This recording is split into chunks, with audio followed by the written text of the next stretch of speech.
ሜሪ ሰዓት ረፍዷል። ተነሽ ከጠዋቱ 3 ሰዓት ነው። ከጠዋቱ 3 ሰዓት እንዴ? ቆይ 1 ሰዓት እና 2 ሰዓት ሄደው ነው። ቆይ አሁን እኮ ነው 12 ሰዓት የሚለው ነው። አይን ጨፍኜ የገለጥኩት ቃልዬ ምን ተፈጥሮ ነው እንዴ? እኔ ግን ማለት ነው ፐርሰናል ችግር አለበት እንዴ? የጠዋት ሰዓት ከኔ ጋር ቃልዬ እንዳይሆን እሺ በቃ ታገሺ። እሺ ቃልዬ 3 ሰዓት ሆኗል ለካ። ወናፍ አንተ ወይ ምን እየጻፍሽ ነው? ምን ባክህ እናቴ የምትወዳቸውና የማትወዳቸውን ነገሮች እየለየሁ ምን እንደማትወድ ታውቃለህ? ስወጣ አትወድም። ምን አባሽ ነው የምታውደለዲው? ምን አርፈሽ አትቀመጭም እንደዚህ ትለኛለች። ሁለተኛስ ሳልወጣ ማትወድ ምን አባሽ ነው ቤት የሚጎልተሽ? ቆይ እንደ ወጣት ወጥሽ አሰሪ ሞይ ትለኛለች። ሶስተኛስ ስበላ ልትወፍሪ ነው ልትዝረጠረጪ ትለኛለች።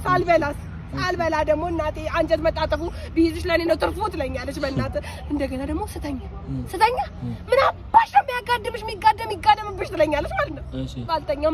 ባልተኛም መከራ ነው የቁጭ ብለሽ እያደርሽ እባላለሁ ማለት ነው። እንደገና ደግሞ መልስ ሰጣት ለዚህ በቃሽልኛ ደረሻ ምናምን እባላለሁ ማለት ነው። መልስ ሳልሰጣት ምን አባሽ ነው የሚለጉምሽ ምናምን ትለኛለች። ብቻ ግራ ገብቶኛል። አሁን እኔ የምትወደውና የማትወደው መለየት አልቻልኩም። ልቧን ማግኘት አልቻልሽም።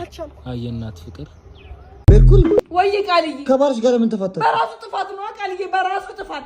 የልደቴ ቀን ነው ማለት ነው። የልደቴ ቀን ጠዋት ስነሳ እንኳን ተወለድሽ አላለኝም። ልጆቼን ሳያቸው እነሱም ዝም አሉኝ። እንኳን ተወለድሽ አላለኝም። መስሪያ ቤት እጄ ባልደረቦቼን ሳይም እንኳን ተወለድሽ አላለኝም። ግን ያለቀኝ ማለት ነው ቃልዬ ሜርኩሪ ነይ አለኝና ልክ ሲል እንኳን ተወለድሽ ልደትሽን በማስመልከት የሆነ ቦታ ልውሰድሽ አለኝ። እሺ ብዬ ልክ ሲል ባለ 5 ኮከብ ሆቴል ውስጥ ሩም ይዟል ማለት ነው።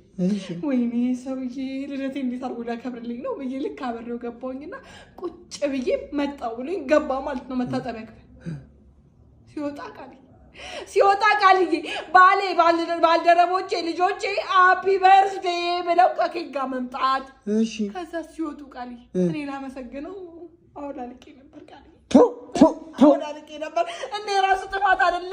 በጠዋት ቢለኝ እኔ እንደዛ አደርግ ነበር። በእናትህ ቃልዬ ራሱ ጥፋት አይደለ?